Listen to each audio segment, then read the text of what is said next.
တာလီစောပါဒီကနေ့မက်လာ23ရက်နေ့နရင်စရာရခိုင်သတင်းဌာနရဲ့နောက်ဆုံးရရှိထားတဲ့သတင်းတွေကိုကျမအင်မြတ်ခိုင်ကတင်ဆက်ပေးသွားမှာဖြစ်ပါတယ်။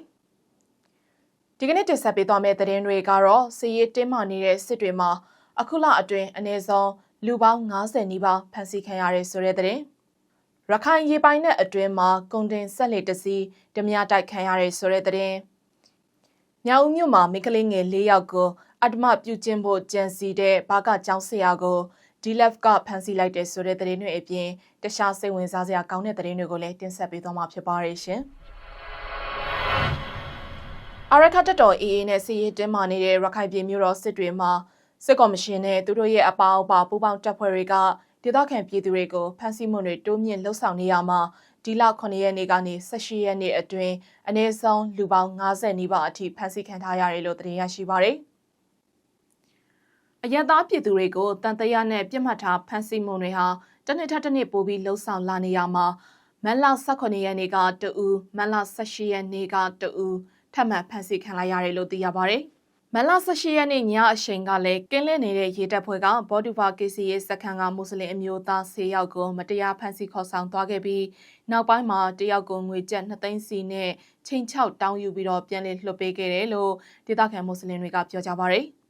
စစ်ကော်မရှင်ဟာမက်လ9ရက်နေ့ကနေ15ရက်နေ့အထိတပတ်အတွင်းမှာအမျိုးသား35ယောက်ထပ်မင်းကိုလည်းဖမ်းဆီးသွားခဲ့ပြီးတချို့ကတော့အတင်းအဓမ္မစစ်မှုထမ်းခိုင်းမှုတွေလည်းရှိနေတယ်လို့သိရပါတယ်ရှင်။နောက်ထပ်ရခိုင်သတင်းတပုတ်အနေနဲ့ကတော့ရခိုင်ပြည်ရဲ့အနောက်ဘက်နေဆက်မောင်တော်မြို့နယ်ကရခိုင်ရေပိုင်နယ်အတွင်းကုန်တင်ဆက်လေတစီဟာဓမြတိုက်ခံလိုက်ရတယ်လို့သတင်းရရှိပါတယ်။ဓမြတိုက်ခံရတဲ့ကုန်တင်ဆက်လေဟာမောင်တော်မြို့နယ်ကြောက်ပန်းတူရွာကဦးသက်ခိုင်မင်းရဲ့ဆက်လေဖြစ်ပါတယ်။လေလုံသား9ယောက်လိုက်ပါလာတဲ့အဲ့ဒီဆက်လေဟာအာလူအိတ်400တင်ဆောင်ပြီးတော့မက်လ20ရက်နေ့ညအချိန်ကဘင်္ဂလားဒေ့ရှ်နိုင်ငံစစ်တကောင်းစိတ်ကမ်းကနေရခိုင်ပြည်ကိုထွက်ခွာလာခဲ့တာဖြစ်တယ်လို့သိရပါတယ်။အဲ့ဒီလိုထွက်ခွာလာချိန်မှာမက်လ21ရက်နေ့ညတနာရီလောက်မှာမောင်တော်မြို့နယ်ကြောက်ပန်းတူအနောက်တောင်ဘက်ကပင်လေကမ်းဆက်ကနေမီတာ1000ကျော်လောက်အကွာမှာဒေါက်တာလက်နက်တွေကင်ဆောင်ထားတဲ့ဘင်္ဂလားဒေ့ရှ်နိုင်ငံသားငါးဖမ်းသမား25ယောက်လိုက်ပါလာတဲ့ငါးဖမ်းဆက်လေတစီဟာရခိုင်ရေပိုင်နယ်အတွင်းကျူးကျော်ဝင်ရောက်ပြီးတော့ဓမြတိုက်ခဲ့တာဖြစ်တယ်လို့ APM မှာသတင်းဖော်ပြပါတယ်။ဓမြတွေဟာကုန်တင်ဆက်လေကအာလူအိတ်တွေနဲ့ဆက်လေမှာပါလာတဲ့လှေလုံသားတွေရဲ့လက်ကင်ဖုံးတွေကိုပါလူယူသွားခဲ့တဲ့အပြင်လှေလုံသားခေါင်းဆောင်ရဲ့ဘေးဖက်ခြေသလုံးကိုပါဓာတ်နဲ့လှီးခဲ့တယ်လို့သိရပါတယ်။အဲ့ဒီလိုရခိုင်ရေပိုင်နယ်အတွင်းမှာမတရားကျူးကျော်ဝင်ရောက်ပြီးတော့အခုလိုဓမြတိုက်သွားခဲ့တဲ့ဘင်္ဂလားဒေ့ရှ်နိုင်ငံသားငါးခုဖမ်းသမားဓမြတွေရဲ့ပုတ်ဟာအုံကျုံဖက်ကိုထွက်ခွာသွားတယ်လို့သိရပါတယ်ရှင်။ရခိုင်ပြည်မြောက်ဦးမြို့မှာအသက်မပြည့်သေးတဲ့မိကလေးငယ်၄ယောက်ကိုအတ္တမပြုကျင့်ဖို့ကြံစီတဲ့ဖုံးတော်ကြီးသင်ပညာရေးကျောင်းဘာကကျောင်းတစ်ကျောင်းကကျောင်းဆရာတယောက်ကိုတရားဥပဒေစိုးမိုးရေးနဲ့ပြည်သူ့လုံခြုံရေးဌာန DLF ကဖမ်းဆီးခဲ့တယ်လို့အာရခမှုခင်းနဲ့ဆက်ဆက်သတင်းများထုတ်ပြန်ရေးအဖွဲ့ကမနေ့ကသတင်းထုတ်ပြန်လိုက်ပါတယ်။အသက်မပြည့်သေးတဲ့မိန်းကလေးငယ်၄ယောက်ကိုအတ္တမပြုကျင့်ဖို့ကြံစီမှုနဲ့ဖမ်းဆီးခံရသူကတော့မြောက်ဦးမြို့ဘာကကျောင်းတစ်ကျောင်းမှာကျောင်းဆရာအဖြစ်လုပ်နေတဲ့ဦးမောင်ငယ်ခေါ်မောင်တင်နု56နှစ်ဖြစ်တယ်လို့သိရပါတယ်။သူကိုမက်လ17ရက်နေ့မှာဒီလက်တပ်ဖွဲ့ကဖမ်းဆီးခဲ့တာဖြစ်တယ်လို့ထုတ်ပြန်ကြေညာဖော်ပြပါတယ်။သူဟာပြီးခဲ့တဲ့ဖေဖော်ဝါရီလ23ရက်နေ့က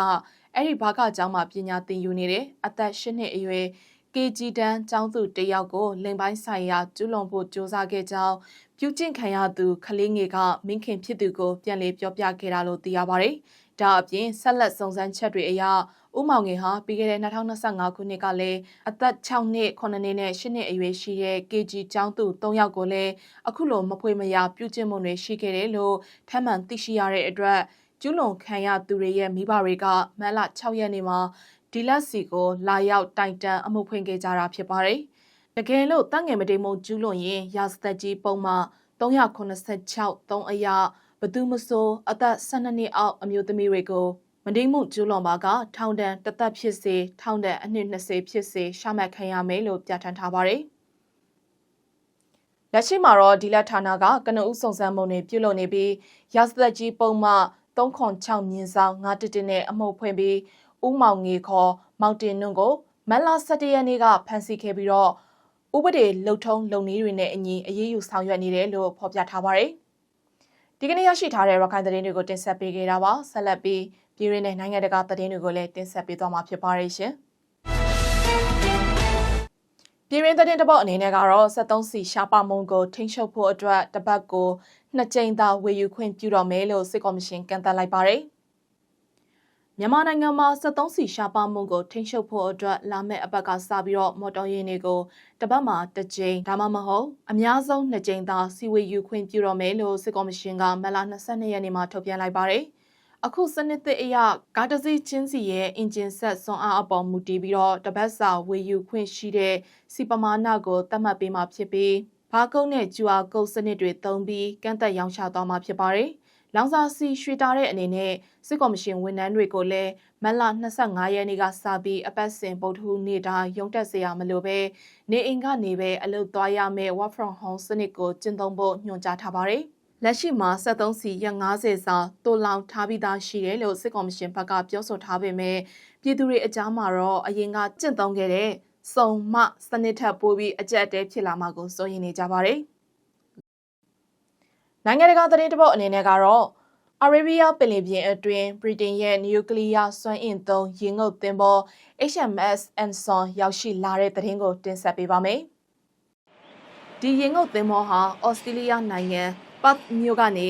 မတ်လ6ရက်နေ့မှာစတင်ထွက်ခွာလာခဲ့တာဖြစ်ပြီးမိုင်ပေါင်း9500ကျော်ခရီးနှင်ပြီးတဲ့နောက်အာရေဗီးယားပင်လယ်မြောက်ပိုင်းမှာနေရာယူထားတာဖြစ်ပါတယ်။ HMS Anson ရေငုပ်သင်္ဘောပေါ်မှာအဝေးပစ်ခရုဒုံးကြီးအမျိုးအစားတွေဖြစ်ကြတဲ့ Block IV ဒုံးကြီးတွေနဲ့Spearfish torpedo တွေကိုအသင့်တပ်ဆင်ထားတယ်လို့ Daily Mail သတင်းစာမှာစနေနေ့ကဖော်ပြခဲ့ပါတယ်။တကယ်လို့ဒေသတွေမှာပဋိပက္ခတွေပိုပြီးပြင်းထန်လာခဲ့ရင်ဗြိတိန်ဝန်ကြီးချုပ်ရဲ့အမိန့်နဲ့အီရန်နိုင်ငံအတွင်းမှာရှိနေတဲ့ပြစ်မှတ်တွေကိုတာဝဲကနေလှမ်းပြီးပစ်ခတ်တိုက်ခိုက်နိုင်စွမ်းရှိပါတယ်။အာရေဗီးယားပင်လယ်ဟာနိုင်ငံတကာကုန်သွယ်ရေးလမ်းကြောင်းတွေအတွက်အလွန်အရေးပါသလိုလက်ရှိအချိန်မှာအရှိအလေးပိုင်းဒေသရဲ့တင်းမာမှုတွေကြောင့်အင်အားကြီးနိုင်ငံတွေကသူတို့ရဲ့စီးရင်အင်အားကိုအခုလိုထုတ်ဖော်ပြသလေးရှိပါတယ်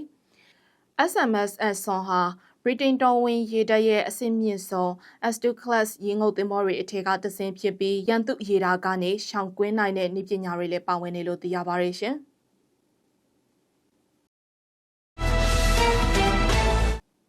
နရိစရာသတင်းဌာနရဲ့နေ့စဉ်သတင်းတင်ဆက်မှုတွေကတော့ဒီလောက်ပါပဲ။နောက်နေ့တွေမှာလည်းထူးခြားတဲ့သတင်းတွေကိုဆက်လက်တင်ဆက်ပေးသွားမှာဖြစ်ပါတယ်။ကျမတို့နရိစရာကထုတ်လွှင့်တဲ့သတင်းတွေကို www.narinsaya.com မှာဝင်ရောက်ကြည့်ရှုနိုင်တယ်လို့ Facebook, YouTube နဲ့ Telegram တို့မှာလည်းဝင်ရောက်ကြည့်ရှုနိုင်ပါတယ်။နရိစရာရုပ်သံကိုကြည့်ရှုပေးခဲ့ကြတဲ့အတွက်ကျေးဇူးအများကြီးတင်ပါတယ်။အားလုံးကျန်းမာရှင်လန်းကြပါစေရှင်။